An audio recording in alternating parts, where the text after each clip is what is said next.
दोस्तों नमस्कार, आदाब, सत श्री अकाल। चैट विद सुरेंद्र वत्स के नए एपिसोड में आप सबका बहुत बहुत स्वागत है। अगर आपने अब तक चैनल को सब्सक्राइब नहीं किया है तो आपको कैसे मालूम चलेगा कि आने वाले समय में कौन कौन दिग्गज लीडर्स आपके सामने उपस्थित होने वाले हैं। और हमेशा हम आपसे एक अनुरोध करते हैं कि आप जिन लोगों से मिलना चाहते हैं उनके नाम नीचे कमेंट्स में ज़रूर लिखिए ताकि हम उनको आमंत्रित करें। और एक ऐसा ही नाम आपके सामने उपस्थित है जिसको आपने रिकमेंड किया। डायरेक्ट सेलिंग इंडस्ट्री में पिछले 15 सालों से काम कर रहे हैं और मुंबई से हमारे बीच में है मनोज मिश्रा जी। मिश्रा जी, बहुत बहुत स्वागत है चैट विद सुरेंद्र वत्स में। नमस्कार sir, thank you so much. आपने मुझे यहाँ पर बुलाया, उसके लिए बहुत बहुत धन्यवाद। और मैं आपका बहुत बड़ा फ़ैन हूँ सर। चैट विद सुरेंद्र वत्स, इसमें बहुत सारी चीज़ें 15 सालों से जैसा कहते हैं कि ये इंडस्ट्री एक लर्निंग, इसमें कंटिन्यूस प्रोसेस है। पिछले 15 सालों से मैं जो सीख रहा हूँ, अभी भी मुझे लगता है बहुत कुछ सीख रहा हूँ, लेकिन हर बार आपके चैट्स के माध्यम से बहुत कुछ मुझे सीखने मिलता है। तो बहुत आपने ये जो शुरुआत किया उसके लिए बहुत बहुत धन्यवाद आपको सर, कि आपने एक बहुत बड़ा पहल उठाई है इस डायरेक्ट सेलिंग इंडस्ट्री के अंदर में। Thank you so much Mishra sir, ये आप लोगों की वजह से ये प्रयास सफल हो पाया है। विशेष रूप से आपका धन्यवाद इसलिए, मुंबई से आपने स्पेशली आप आए, समय निकाला, धन खर्च किया इतना सारा। तो ये मैं कहता हूँ कि एक इंडस्ट्री की सेवा, मैं अगर सेवा कर रहा हूँ तो मेरे से बड़ी सेवा आप लोग कर रहे हैं। तो व्यूवर्स की तरफ से आपका बहुत बहुत धन्यवाद। Thank you so much sir, ये सब आपका बड़प्पन है और मैं आपके लिए शुभेच्छा देना चाहता हूँ, शुभकामनाएं देना चाहता हूँ कि चैट विद सुरेंद्र वत्स जिस तरह से नंबर 1 की रैंकिंग पे पहुंचा है और आगे जाए और लोगों को बहुत कुछ इसमें से मिले। Thank you so much sir. पहला प्रश्न, मनोज मिश्रा जी की जिंदगी का अब तक का सफर जी, और उस सफर से सीखे गए सबक। सफ़र सर, मैं जैसा नाम बताया मैंने, मनोज मिश्रा मेरा नाम, और हम 3 भाई हैं। मैं सबसे छोटा हूँ और मिडिल क्लास फैमिली को बिलोंग करता हूँ। ओके। अगर मैं मेरी सफ़र की शुरुआत बोलूँ तो सर ऐसा था कि मेरा एडमिशन हुआ था मेडिकल कॉलेज में, आयुर्वेदिक BAMS में, लेकिन फाइनेंशियल सिचुएशन फैमिली की ना होने की वजह से मैंने फिर वहाँ से BAMS से एडमिशन कट करके B फार्मेसी कंप्लीट की। ओके। फिर उसके बाद फार्मा कंपनियों में मैंने 6 साल नौकरी की। I started as a sales representative. Okay.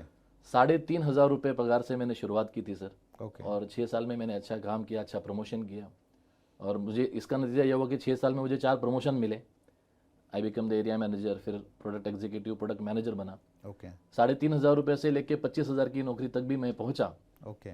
और नौकरी में जैसा आप जानते हैं सर कि नौकरी मतलब क्या है, एक ज़िंदगी काट सकते हैं, जी नहीं सकते इसमें। और मैंने सोचा है खुद का घर लेना चाहिए, तो पता चला लोन पे लेना पड़ेगा। तो 19 लाख रुपए के कर्जे में मैं आ गया उसी होम लोन के चक्कर में। अच्छा। और फिर मेरे मन में एक निर्णय आया कि यार ज़िंदगी भर अगर हम नौकरी करते रहे तो शायद इसका लोन ही पूरा करते रह जाएंगे। और एक अच्छी अपॉर्चुनिटी की तलाश में था कि क्या किया जाए। और उसके बाद में ये इंडस्ट्री के संपर्क में आया और आज पिछले 15 सालों में काफ़ी कुछ अचीवमेंट हुई, काफ़ी अच्छी ग्रोथ हुई। और सबसे बड़ी बात यह है कि सर, मैं जितने भी लोग यहाँ पे मैं नौकरी करता था, तो इसके लिए उन लोगों की मैं एक बात कह सकता हूँ कि नौकरी करने के अंदर में नौकरी तो करनी चाहिए शुरुआत में, लेकिन ज़िंदगी भर नौकरी नहीं करनी चाहिए। ओके। अपने लाइफ के अंदर में अगर बड़ा कुछ अचीवमेंट करना चाहते हैं, कुछ बड़ा कर दिखाना चाहते हैं, तो जॉब मेंटलिटी से निकल कर बिजनेस मेंटलिटी में आना बहुत ज़रूरी है। और यही चीज़ मैं कहना चाहता हूँ, मेरी ज़िंदगी के अंदर मुझे यही सबक मिला। जो थोड़े समय मैंने जॉब की, जॉब करने के बाद में इस इंडस्ट्री के अंदर में जब मैं आया, तो इस इंडस्ट्री की ह्यूज पोटेंशियल मुझे दिखाई दी। और सबक अगर आप मुझसे पूछे तो यही कहना चाहता हूँ कि अगर कोई व्यक्ति अपने लाइफ के अंदर में ऊंचाइयों को हासिल करना चाहता है, ज़िंदगी में बड़ा कुछ करना चाहता है, फिर से एक अपनी लाइफ के अंदर में वो अचीवमेंट नहीं कर पाया और लाइफ में बड़ा कुछ अचीवमेंट करना चाहता है जहाँ उसके परिवार को उस पर प्राउड हो, तो मुझे लगता है कि इससे बेहतर इंडस्ट्री और कोई नहीं हो सकती, और ये उसको सिलेक्शन जरूर करना चाहिए। That's great sir. जैसा आपने बताया 15 साल से आप डायरेक्ट सेलिंग इंडस्ट्री में हैं, तो 15 साल तो आपने देखे इंडस्ट्री को। Right sir. अगले 15 साल में आप डायरेक्ट सेलिंग इंडस्ट्री को कहाँ देखते हैं?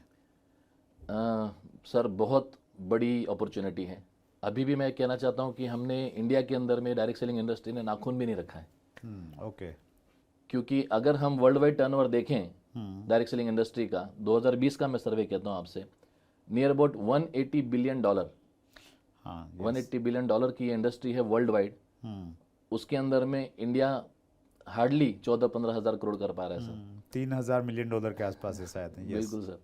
180 मिलियन डॉलर को हमारे दर्शकों को थोड़ा बता दूं तो नियर अबाउट समझिए 14-15 लाख करोड़ की इंडस्ट्री है। उस इंडस्ट्री के कंपैरिजन में इंडिया सिर्फ 14-15 हज़ार करोड़ यानी हार्डली 1% भी नहीं कंट्रीब्यूट कर पा रहा है। और जो हिसाब से देखा जाए आने वाले समय को सर, तो जैसा फिक्की और केपीएमजी की रिपोर्ट कह रही है कि 64,500 करोड़ का टर्नओवर क्रॉस करेंगे 2025 तक। राइट। आने वाले समय के अंदर में बहुत बड़ी स्कोप है इसकी इंडिया के अंदर में।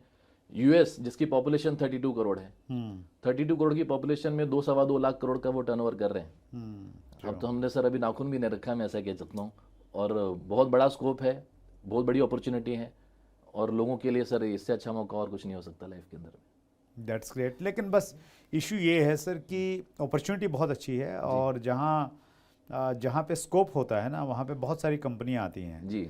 और जब कंपनियाँ आती हैं तो उसमें से अच्छी भी रहती हैं, बुरी भी रहती हैं।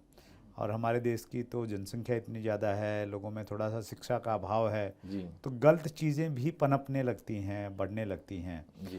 तो चूँकि आपका एक अच्छा तजुर्बा है डायरेक्ट सेलिंग का, जी सर। तो अगर कोई direct seller truly direct selling करना चाहता है, लॉन्ग टाइम विजन के साथ में करना चाहता है, क्या उसको ध्यान रखना चाहिए कंपनी को चुनने के लिए? देखिए, मैं इसमें एक ही चीज़ कहना चाहता हूँ सर कि कोई भी डायरेक्ट व्यक्ति जो अपने डायरेक्ट सेलिंग को एज अ प्रोफेशन लेके काम करना चाहता है, उसको 5 P का ध्यान देना चाहिए। राइट। पहली P है प्रमोटर, कि इसको शुरुआत किसने किया, उसका बैकग्राउंड क्या है। राइट। दूसरी P है प्रोफाइल, इस कंपनी की प्रोफाइल क्या है। राइट। तीसरा P है प्रोडक्ट्स, कि इसके प्रोडक्ट्स कैसे हैं। राइट। मतलब प्रोडक्ट की क्वालिटी कैसी है, मार्केट प्राइस के कंपैरिजन में है या नहीं है। ओके। प्रोफाइल के अंदर में हम एक चीज़ और ऐड कर सकते हैं सर, कि जो इंडियन डायरेक्ट सेलिंग गाइडलाइन जो बनी है उसके अनुसार ये वो सारे सिस्टम्स को फॉलो कर रही है या नहीं कर रही है। True. और प्रोडक्ट के बारे में जैसे मैं आपसे बात कर रहा था कि प्रोडक्ट्स उसके जो हैं वो क्वालिटी के होने चाहिए, रिजल्ट ओरिएंटेड होने चाहिए, राइट, और वो यूनिक प्रोडक्ट्स हो। ओके। चौथी P है प्लान, कि इनका जो प्लान हो वो इस तरीके से डिज़ाइन किया हुआ हो, मतलब कुछ भी प्लान ना हो सर। जैसे आप जानते हैं कि मार्केट में बहुत सारे प्लान घूमते रहते हैं, राइट राइट है, तो प्लान को भी प्रॉपरली स्टडी करना चाहिए।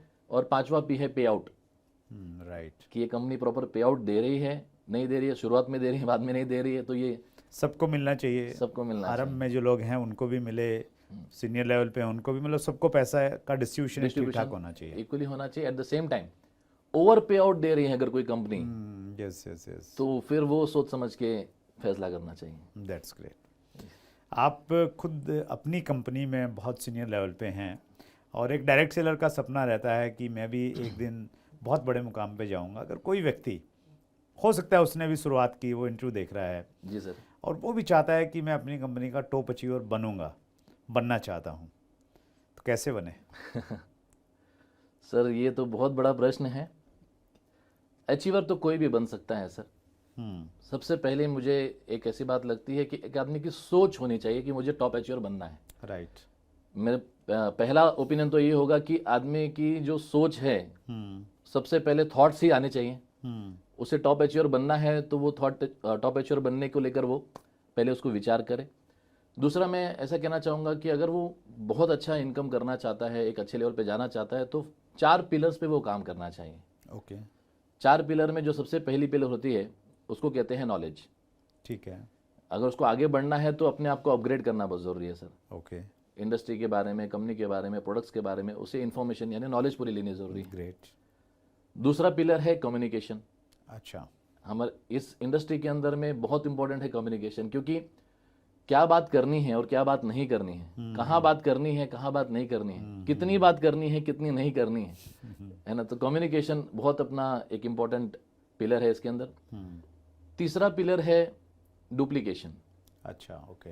इस इंडस्ट्री के अंदर में ग्रोथ करनी है, टॉप पे जाना है, तो अकेले दौड़ने के साथ साथ में बहुत इंपॉर्टेंट है कि आप अपने साथ कितने लोगों को डुप्लीकेशन में लेकर आ पा रहे हैं। अपवर्ड डुप्लीकेशन हो या डाउनवर्ड डुप्लीकेशन हो, तो किस तरह से अपनी टीम के अंदर में आप डुप्लीकेशन पे वर्क करते हैं। और चौथा सबसे इंपॉर्टेंट है एक्शन। सब बातें सोचते रह जाएंगे लेकिन एक्शन ही नहीं लिया तो कुछ नहीं होने वाला सर। तो मुझे ऐसा लगता है कि अगर टॉप पे जाना है तो ये 4 पिलर्स पे फोकस करना जरूरी है sir. Knowledge, knowledge, communication, right, duplication and action. That's wonderful, बहुत बढ़िया। जी सर। मतलब इतने सरल शब्दों में इतने कम समय में जी टॉप पे जाने का आपने बेहतरीन फार्मूला दे दिया, बशर्ते कि कोई व्यक्ति इसको इम्प्लीमेंट करे अपनी ज़िंदगी में। जी sir. That's great sir, superb. बहुत सारे क्वेश्चंस हैं सर, जी कुछ सर। क्वेश्चंस मैं व्यूअर्स के लेना चाहता हूँ। जी सर। इल्तिजा हुसैन का प्रश्न है, जी नेटवर्क मार्केटिंग में जल्दी से सफल होने के लिए क्या करना चाहिए? लोगों को बहुत जल्दी रहती है कि यार फटाफट फटाफट पहुंच जाऊं। ये प्रश्न मैंने भी कमेंट में पढ़ा था।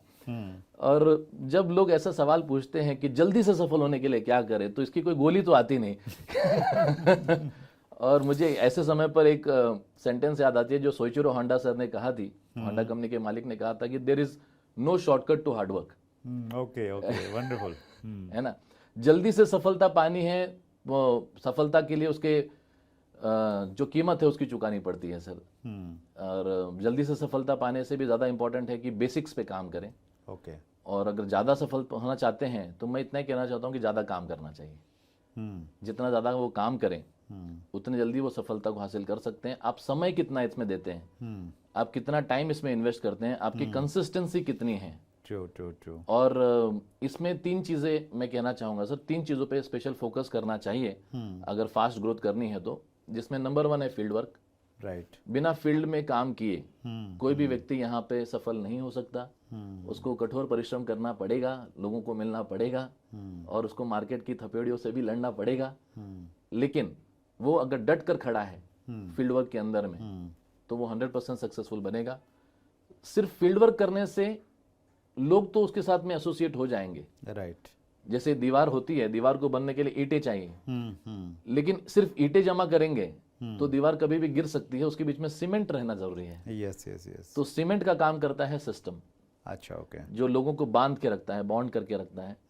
तो बहुत इंपॉर्टेंट है, जितना फील्ड वर्क करना इंपॉर्टेंट है, जितना लोगों से मिलना इंपॉर्टेंट है, उतना ही इंपॉर्टेंट है कि लोगों को सिस्टम में रखना, ओके, एसोसिएट करके रखना। और तीसरा चीज होता है इसमें एटीट्यूड। राइट। जो बहुत ही इंपॉर्टेंट है सर, अपने अपलाइन को 100% सरेंडर होना, सिस्टम के साथ में जुड़े रहना, जमीन से जुड़े रहना, थोड़े अचीवमेंट आने के बाद में अपने अंदर के बदलाव को ना आने देना और डाउन टू अर्थ रहना। ये 3 चीजें पे फोकस करें तो सफलता जल्दी हासिल हो सकती है। That's great, wonderful. अगला प्रश्न ले रहा हूँ मिश्रा जी। ये प्रश्न है सदाम नवाब का। जी सर। अगर अपलाइन सपोर्ट ना करे तो क्या करें? कई बार रहता है सर कि एक बंदा तो बहुत विजनरी है, काम कर रहा है, दोनों चीज़ें रहती हैं जनरली। इसको मैं थोड़ा सा डिटेल में इस पर बातचीत आपसे ज़रूर चाहूँगा, आपका इनपुट चाहूँगा। जी सर। कई बार तो हमें लगता है कि अपलाइन सपोर्ट नहीं कर रहा, कई बार वो जितनी सपोर्ट कर रहा है हमें लगता है कि यार और ज़्यादा करनी चाहिए, अपलाइन मेरे लिए ये भी कर दे, ये भी कर दे, वो भी कर दे। लेकिन हाँ, मैं सद्दाम जी के प्रश्न को ले रहा हूँ कि जेन्युइनली कोई व्यक्ति सपोर्ट नहीं कर रहा है, क्या करे? सर इसमें मैं एक ही चीज़ कहना चाहूँगा जो अक्सर मैं लोगों से कहा करता हूँ कि माँ बाप की कीमत उसको पूछिए जो अनाथ है। अपलाइन सपोर्ट कर रहा है या नहीं कर रहा है, अपलाइन है तो सही। और उसने आपको एक बिजनेस दिया, एक अपॉर्चुनिटी दी। Right right. यही एक बहुत बड़ी बात हो जाती है। बाकी मुझे इसमें और एक चीज़ कहना चाहता हूँ सर कि जिस व्यक्ति को सफल होना है उस व्यक्ति को अपने अपलाइन और स्पॉन्सर में फ़र्क है सर। राइट। किसी ने आपको स्पॉन्सर कर दिया वो आपका अपलाइन नहीं है। हो सकता है स्पॉन्सर काम ना करे, लेकिन अपलाइन वो होता है जिसकी तरह व्यक्ति बनना चाहता है, जिसको वो फॉलो करता है। तो मुझे ऐसा लगता है कि इसके अंदर में उसको अपने 7 अपलाइन के कॉन्टैक्ट नंबर उसके पास होने चाहिए। राइट। एक सपोर्ट नहीं कर रहा तो उसके ऊपर होगा कोई, उसके ऊपर कोई होगा। अगर इसे आगे बढ़ना है, सफलता हासिल करनी है, तो पहली चीज तो इसको लेनी पड़ेगी खुद की ओनरशिप। राइट। मेरा बिजनेस है, मुझे करना है। मेरा एक अपलाइन अगर मुझे जैसा चाहिए वैसा सपोर्ट नहीं दे पा रहा, दूसरा होगा, तीसरा होगा, चौथा होगा। सफलता 100% होनी है सर। और वैसे भी सर हम लोग डायरेक्ट सेलर का एक जो नाम है उसको हम बोलते हैं IBO, independent business owner. Yes sir. तो वो ओनरशिप का भाव तो हमें कहीं ना कहीं लेना पड़ेगा। और मैं इसको इस रूप में भी लेता हूँ सर जी। मैं अपना एक्सपीरियंस अगर देखता हूँ तो मेरे जो अपलाइन थे वो मेरे स्पॉन्सर ने पहले तो कंपनी छोड़ के वो दूसरी कंपनी में चले गए, उसके बाद में हमारे जो स्टेट के सबसे सीनियर चले गए, फिर इंडिया लेवल के जो सीनियर अचीवर थे वो छोड़ के चले गए।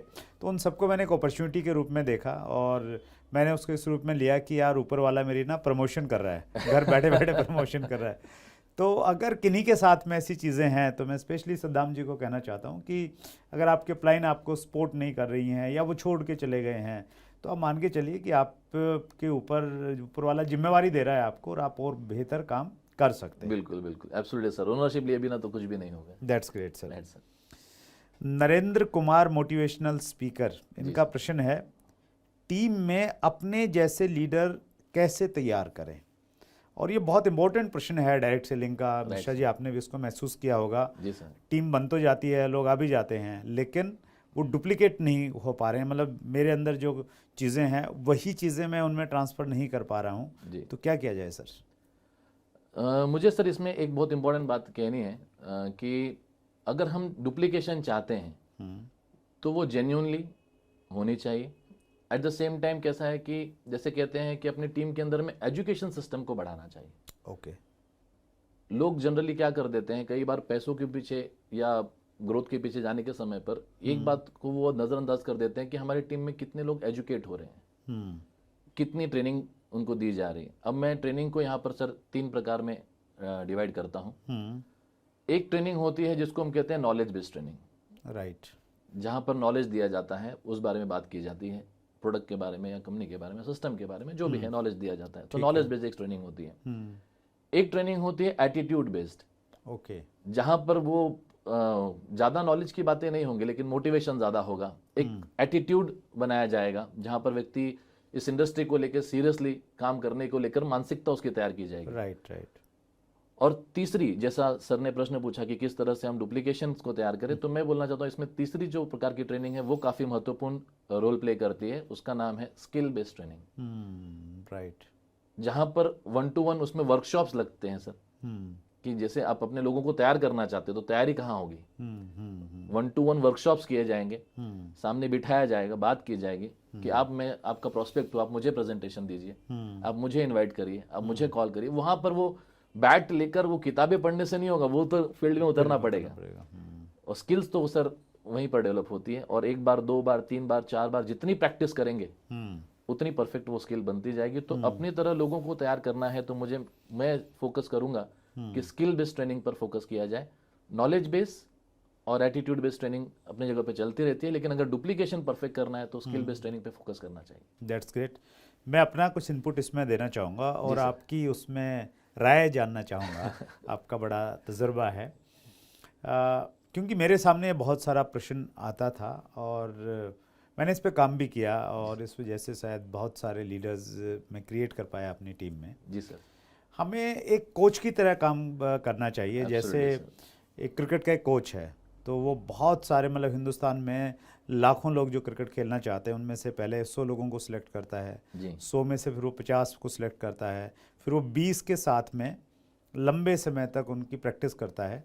और वो क्या करता है, उनकी हर चीज़ को वो ऑब्जर्व करता है, उनको नोट करता रहता है और नोट करने के बाद में फिर उसको काउंसलिंग करता है, एक एक व्यक्ति को बताता है कि आपकी ये स्ट्रेंथ, आपकी ये वीकनेसेस हैं। तो मुझे भी ऐसा लगता है कि हमें भी एक डायरेक्ट सेलर की, मान लेते हैं 1000 लोगों की टीम है तो 1000 लोगों को शायद कभी डुप्लीकेट नहीं कर पाएगा एक साथ में। तो वो पहले तो सिलेक्ट करे कि भाई ये 10 लोग हैं मेरे या 5 लोग हैं शुरुआत में, इन 5 लोगों को मैंने हूबहू अपने जैसा बनाना है। जी सर। तो पहले तो 5 लोग सिलेक्ट हों कि भाई ये 5 लोग हैं जी। फिर उनको वॉच किया जाए, मॉनिटर किया जाए उनकी हर एक्टिविटीज़, मतलब उनका सोने से लेके और उठने तक, मतलब उठने से सोने तक के बीच का शेड्यूल क्या है, वो कैसे बातचीत करते हैं, उन सारी चीज़ों को अगर मॉनिटर किया जाए तो मुझे लगता है धीरे धीरे उनमें बदलाव आएगा। और वो 5 अगर सफल हो सकते हैं, 5 अगर उस लाइन में जा सकते हैं तो फिर दूसरे लोगों को भी उस लाइन में लाया जा सकता है। किस प्रकार से काम किया जा सकता है सर? या बिल्कुल सही बोला सर आपने।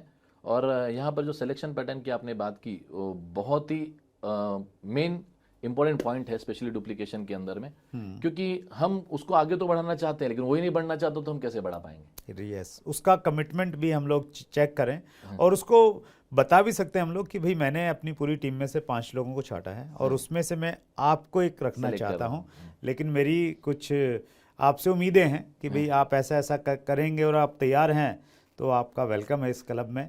और अगर आपका कमिटमेंट लेवल वैसा नहीं है तो फिर थोड़े टाइम बाद में आप आ सकते हैं। बिल्कुल सही सर। मैं यहाँ पर थोड़ा सा एक पॉइंट इसमें ऐड कर देता हूँ प्लीज़। दर्शकों के लिए खास करके, कि इसमें आप चाहें तो एक 4 कैटेगरी को डिवाइड कर सकते हैं। ठीक है। A category, B category, C category and D category. Right. मतलब जो डिस्ट्रीब्यूटर्स आपके साथ में एसोसिएटेड है, इसमें से डी कैटेगरी का कौन है? डी यानी डेंजर कैटेगरी। अच्छा, ओके। मतलब ये ऐसा व्यक्ति है जो बिजनेस के अंदर में आ तो गया है, काम कुछ नहीं कर रहा, सिर्फ पैसे मांग रहा है कि मेरा चेक कब बनेगा। तो ये डेंजर कैटेगरी है। ठीक है। सी कैटेगरी का वो है जो ट्राई मारने के लिए आया है। अच्छा। इन्होंने शुरुआत की, 2-4 लोगों से बोला, रिस्पॉन्स कुछ आया, तो अभी ये भाई गिव अप करके बैठे हुए हैं। बी कैटेगरी के वो है जिसको मैं बोलता हूँ धक्का गाड़ी है। ओके। ये उसमें गजनी डिस्ट्रीब्यूटर बोल सकते हैं कि रात को भूल जाता है कि ये कौन सा काम कर रहा है, सुबह फिर उसके बाद दिलानी पड़ती है। और एक कैटेगरी वो डिस्ट्रीब्यूटर होते हैं जो सेल्फ इनिशिएटिव लेते हैं। खुद से वो आपको फोन करके पूछेंगे सर सेमिनार कहाँ है, सर मीटिंग कब है, सर मुझे ये टारगेट पे काम करना है, मुझे अचीवमेंट करनी है, मुझे ग्रोथ करनी है, ये बात करेगा। तो सर मुझे ऐसा लगता है कि ए और बी कैटेगरी के लोगों पे फोकस करना चाहिए। सी और डी तो डेंजर लोग हैं, उन पे फोकस करने से कई बार वो आपको ही रोक लेंगे। क्योंकि ऐसा होता है कि एक डी कैटेगरी का जो होगा, ए कैटेगरी के खाली आप मैसेज भी कर देंगे कि सेमिनार है, वो आ जाएगा। बी कैटेगरी के व्यक्ति को सिर्फ मैसेज नहीं चलेगा, 2 फोन कॉल भी लगेंगे। सी कैटेगरी को मैसेज फोन कॉल नहीं, उसको जाकर लाना पड़ता है। और डी कैटेगरी बस तो जाना ही नहीं चाहिए, वो आपको बिठा लेगा कि कहाँ जा रहे हो मीटिंग के अंदर में।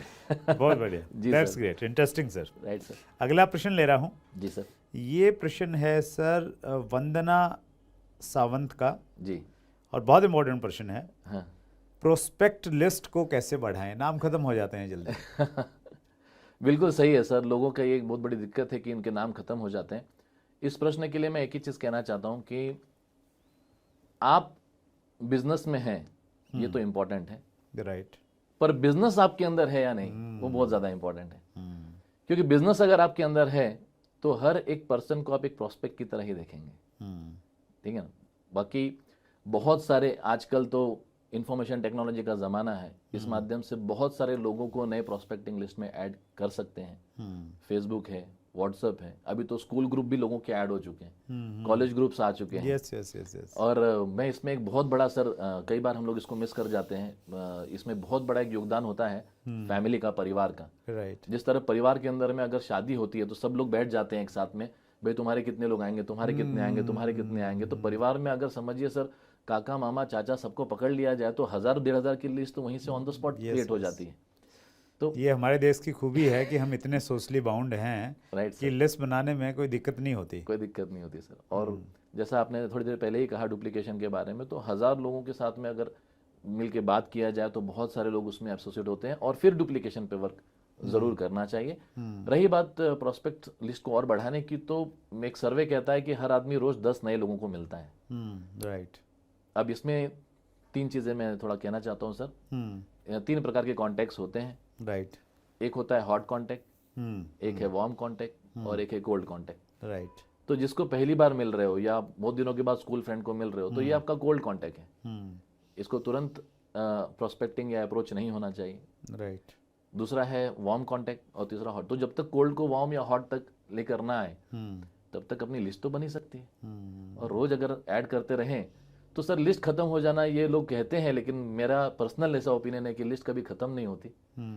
अंदर के व्यक्ति को जागरूक रखेंगे तो 100% प्रोस्पेक्ट बनते रहेंगे। मैं इसमें एक टर्म का यूज करता हूँ सर, क्या बात है, ABP। ओके। तो ABP का मतलब हुआ ऑलवेज बी प्रोस्पेक्टिव। बहुत बढ़िया। हमेशा अगर आपके दिमाग में ये चलता रहेगा ना कि भाई सामने वाले व्यक्ति की मैंने प्रोस्पेक्टिंग करनी है जी उससे दोस्ती बनानी है जी अपना नंबर उसको देना है उसका नंबर लेना है, तो फिर जैसा आपने बताया ना कि सर्वे भी कहता है कि 10 लोग मिलते हैं जी तो फिर हर व्यक्ति को आप उस नज़रिए से एक्चुअली देखना स्टार्ट कर देंगे। तो ये एक ABP अगर ध्यान करेंगे हमेशा ऑलवेज बी प्रोस्पेक्टिव, तो मुझे लग रहा है हमारे देश की खूबी यही तो है सर कि 140 करोड़ लोग हैं। बिल्कुल सही है। और जानकार लोग ये बता रहे हैं कि 150 करोड़ से पहले तुम रुकने वाले हैं नहीं। तो इतना तो तय है होना। सर्वे भी कह रहा है सर रोज 1 लाख बच्चे पैदा हो रहे हैं। हाँ हाँ। तो उसको हम लोग एक एक अपॉर्चुनिटी मान के हम लोग काम कर सकते हैं। Absolutely sir. That's great. Great, sir. अंतिम प्रश्न ले रहा हूँ सर। जी सर। और ये प्रश्न बहुत इम्पोर्टेंट प्रश्न मैं मानता हूँ और हम सब लोगों को इसके बारे में सोचना चाहिए। जी सर। टीम चैंपियन GN मथोरिया ने लिखा है, नेटवर्क मार्केटिंग में अधिकतर लोग असफल क्यों होते हैं? सफलता का रेशियो कम क्यों है? ओके, बहुत ही इंपॉर्टेंट प्रश्न पूछा है इन्होंने। और सर, किसी भी फील्ड में सफलता और असफलता साथ में ही चलती है। मार्केट का रेशियो भी ऐसा कहता है कि 20% people will give the 80% business. Right.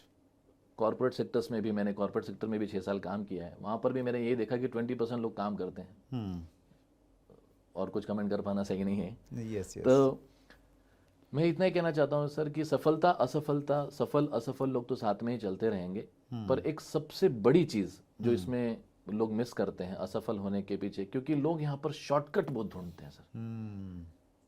लोगों को बस रातों रात अमीर बन जाना हाँ, है। किसी की गाड़ी देखी, किसी की कहानी सुनी और लगा कि भाई मैंने भी ऐसा करना और ऐसे ही चुटकी बजा के हो जाना है। सर, एक डॉक्टर बनना है, 4-4.5 साल का कोर्स करना पड़ता है आफ्टर 10+2 के पास में। एक इंजीनियर बननी है तो 4 इयर्स का कोर्स करना पड़ता है। मैंने फार्मेसी किया, 12th के बाद में 4 साल का मैंने कोर्स किया। तो सीए करना है, लॉयर बनना है, किसी भी प्रोफेशन के अंदर में अगर हमें जाना है तो सबसे पहले तो उस प्रोफेशन को सेलेक्ट करना है। फिर उस प्रोफेशन के अंदर में 3-4-5 साल देने के बाद में उस प्रोफेशन की समझ आती है। उसके बाद एक्सपीरियंस किसी व्यक्ति के साथ में काम करके थोड़ा लोग अनुभव लेते हैं, फिर थोड़ा कमाना शुरुआत करते हैं। अपनी इंडस्ट्री की सबसे खास बात यह है कि सीखने का ही पैसा देती है। राइट। स्टाइफंड अच्छा मिलता है। जी। तो यहाँ पर मैं इतना ही कहना चाहता हूँ कि सफल होने के लिए सबसे पहले जो जरूरी चीज है वो है मेंटली स्ट्रांग होना। एक फर्म डिसीजन लेना कि मुझे यहाँ पर रहना है, मुझे काम करना है, और मैं इस इंडस्ट्री को 5 दिन के लिए, 5 हफ्ते के लिए, 5 घंटे के लिए, 5 साल के लिए नहीं कर रहा हूँ। मैं इस इंडस्ट्री को lifetime as a career लेकर मैं इसमें उतरा हूँ। इसके उतार चढ़ाव को समझना, और जब मेंटली व्यक्ति स्ट्रांग होता है ना सर, तो वो 100% अपना, उसको पता है कि मुझे इतने साल जाना है। किसी भी, हम अगर किसी भी बड़े व्यक्ति का नाम ले लें, आज वो हर व्यक्ति अपने लाइफ के अंदर में जिस भी मुकाम पर है उसके पहले 5 साल देख लीजिए आप, उसके पहले 5 साल हमेशा स्ट्रगल के रहे, वो किसी भी इंडस्ट्री का हो। Right sir. तो यहाँ पर मुझे ऐसा लगता है कि सफलता पानी है तो सबसे पहले एक मेंटली स्ट्रांग होना बहुत जरूरी है। दूसरा, एजुकेशन लेना बहुत जरूरी है। अपने आप को हमेशा अपग्रेड करना बहुत जरूरी है। और असफल लोग वही होते हैं जो शॉर्टकट में पैसा कमाने की कोशिश करते हैं, सीखना नहीं चाहते, सेमिनार में नहीं आना चाहते, लीडर की बातों को फॉलो नहीं करना चाहते। बस उनको ये लगता है बस वो जादू की छड़ी है, घुमा दो सब हो जाए। तो सर ऐसे नहीं होगा। एक स्ट्रांग मेंटेलिटी के साथ में अगर काम करें तो मुझे ऐसा लगता है कि हर एक व्यक्ति यहाँ पर सफल हो सकता है, क्योंकि ABCD इसकी यही कहती है कि anybody can do MLM। Great. तो इसको हम यूँ सोचें कि जो इनका प्रश्न है कि भाई अधिकतर लोग असफल क्यों होते हैं, तो वो बहुत एक अनरियलिस्टिक टाइम फ्रेम लेके आते हैं। जी सर। इसलिए वो असफल हो रहे हैं, और सफलता का रेशियो कम भी शायद इसीलिए है कि लोग सीरियस हैं। अगर हम लोग ये देखें ना कि भाई कितने लोग सीरियस हैं और उन सीरियस लोगों में से देखें कितने सफल हुए हैं, तो मुझे लगता है हमारी इंडस्ट्री का रेशियो बहुत अच्छा आने वाला है। बिल्कुल सही है सर, क्योंकि ये इंडस्ट्री किसी को फेल करती ही नहीं। यहाँ पर या तो आदमी पास होता है या तो आदमी छोड़ देता है। Okay, right. फेलियर यहाँ पर ऑप्शन ही नहीं है। हाँ, अगर वो टिका रहेगा, और बशर्ते कि वो सही कंपनी में है, अच्छी कंपनी के साथ में वो टिका रहेगा, तो फिर डेफिनेटली वो कुछ ना कुछ अचीव तो करेगा ही करेगा। बिल्कुल सही है sir. That's great Mishra ji, बहुत सारा एक्सपीरियंस है आपके पास में, और वो एक्सपीरियंस आपकी बातचीत से, आपके उत्तरों के माध्यम से हम सब लोगों को मिला। सर एक छोटी सी कोशिश है इस इंडस्ट्री को समझने की। मुझे तो आज भी लगता है कि 15 सालों से मैं इस इंडस्ट्री में काम कर रहा हूँ, तो मैंने अभी तक सिर्फ एक छोटा सा एक कप लिया है पानी का, इतना मैं समझता हूँ। लेकिन कुछ ऐसे लोग भी होते हैं जो एक मीटिंग अटेंड करके बोलते हैं मुझे तो सब पता है। ये आपकी विनम्रता है मिश्रा जी, आपका लेवल क्या है वो मैं जानता हूँ, आपकी अचीवमेंट्स, आपका लाइफस्टाइल से मैं भली भांति परिचित हूँ, और उसके बावजूद आप कह रहे हैं कि आपने कुछ भी नहीं सीखा है। तो वही एटीट्यूड होना चाहिए एक्चुअली, और वही एटीट्यूड आपको भी यहाँ तक लेके आया है। सो आप मुंबई से स्पेशली पधारे सर, हमारे व्यूवर्स की तरफ से दिल की गहराई से बहुत बहुत धन्यवाद Mishra. Thank you so much sir, thank you so much. Thank you. So ये थे मनोज मिश्रा जी, मुंबई से हमारे बीच में उपस्थित हुए। अगले मंगलवार को रात्रि 8 बजे एक और बड़ी शख्सियत से मुलाकात होगी। अगर आपने अब तक चैनल को सब्सक्राइब नहीं किया है तो जल्दी से सब्सक्राइब कीजिए, बेल आइकन दबा दीजिए, ताकि आपको जानकारी मिलती रहे कि कौन कौन लोग आने वाले हैं आपके बीच में आपके प्रश्नों के जवाब देने के लिए। अपना ख्याल रखिएगा। बहुत बहुत धन्यवाद। अगर आपने अभी तक chat with Surendra Vats channel को सब्सक्राइब नहीं किया है तो अभी सब्सक्राइब करें और बेल आइकन दबाना ना भूलें, जिससे आपको आने वाली सभी वीडियोस की अपडेट सबसे पहले मिले और हमारी किसी वीडियो को मिस ना करें। वीडियो को ज्यादा से ज्यादा शेयर और लाइक करके अपना प्यार जरूर दें।